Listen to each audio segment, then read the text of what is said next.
पुण्याचे एक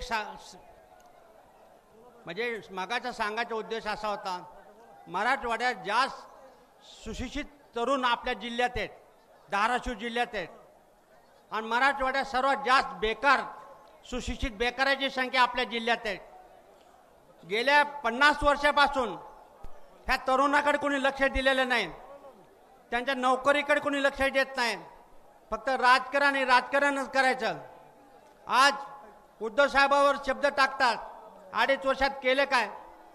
पुण्याचे सारडा म्हणजे त्यांनी सारडा म्हणून एक व्यक्ती आहेत, त्यांनी राईट ऑफ इन्फॉर्मेशनमध्ये माहिती काढली भारत सरकारकडून, तर त्याच्यात माहिती अशी मिळाली, देशात सर्वात चांगला जर मुख्यमंत्री कोणी झाला असेल तर माननीय उद्धव बाळासाहेब ठाकरे हे चांगले मुख्यमंत्रीमध्ये झाले। कोरोनाच्या काळामध्ये त्यांनी हजारो लोकांचे जीव वाचवले।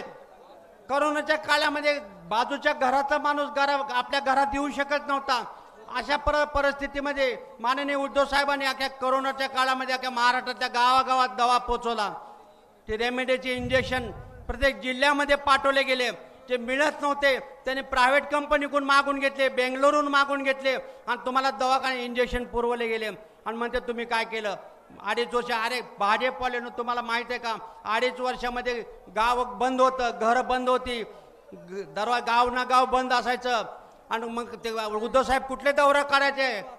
कोरोना काळात आपल्या इकडे सुशिक्षित बेकारीची संख्या वाढलेली असताना करोडो लाखो रुपयाचे प्रोजेक्ट गुजरातमध्ये जातात।